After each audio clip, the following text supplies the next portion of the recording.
gives Iran more time. What he really wants is for Iran to abandon its nuclear program. ICE confronted at Dodger Stadium. Intense heat ushers in summer. Record highs, many in the triple digits during the day. Good morning, I'm Steve Kafin. With the CBS World News Roundup, Israeli warplanes attacked targets today in western Iran.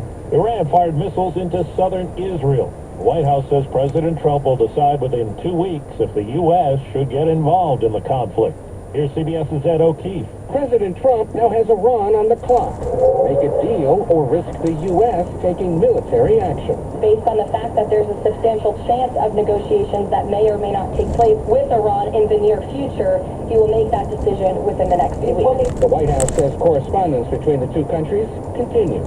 There's a chance for diplomacy. The president's always going to grab it, but he's not afraid to use strength as well. Talks begin today in Geneva, Switzerland, between top diplomats from Germany, France, the United Kingdom, and Iranian representatives. The U.S.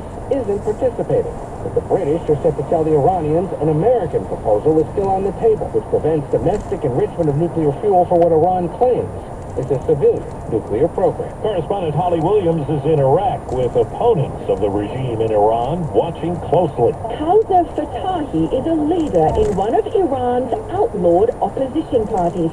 Her group represents the Kurdish ethnic minority. They want to topple the Iranian regime. And Fatahi told us American airstrikes might help that. But she does not want Israel or the U.S. to engineer regime change. We don't want their boots on the ground.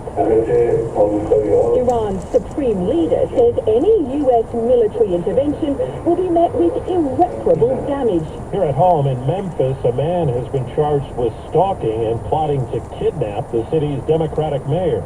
CBS's Michael Wallace.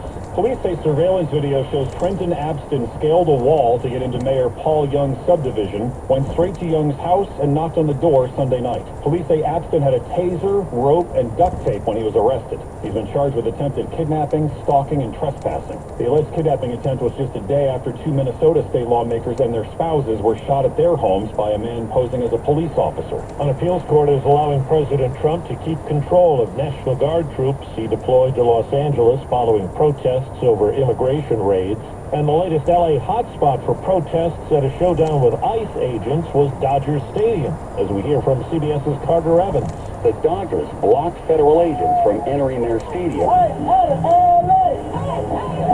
That's when protesters hit the streets outside Dodger Stadium. I just saw guys behind the door, maybe putting on some tactical gear. It's time everybody step up and say that what's happening is not right. In a social media back and forth, the Dodgers said ICE agents requested permission to enter the parking lot, but they were denied.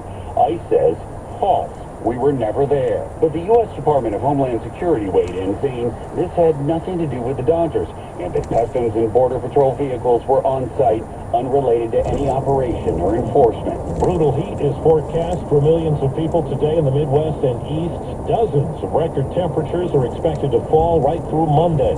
CBS's Rob Marciano. Summer arrives high at 10:42 Eastern Time, and right on cue, Mother Nature is cooperating with a heat wave building, the hottest air of the year. Over 20 states already from the east through the Midwest in the alert zone, and this number will only grow as we go through the weekend. So temperatures tomorrow are going to be in the 90s in places like Des Moines, up and over 100 degrees in Lincoln, Nebraska. On Sunday, the heat begins to stretch off towards the east. 100 expected on Sunday in Omaha, 96 in Chicago. That's going to feel hot. The city certainly get to the lake if you can. 93 in Scranton. AAA expects a record 72 million people will travel 50 miles or more for the July 4th holiday period. CBS's Chris Van Cleve. The Independence holiday travel stretch is expected to be the summer's busiest. AAA says the number of flyers will tick up more than 1% over last year's record rush. The top 10 heaviest travel days in TSA history have all happened within the past year, and we expect to see more heavy volumes this summer. AAA expects most will drive over the 4th of July, a record of nearly 62 million,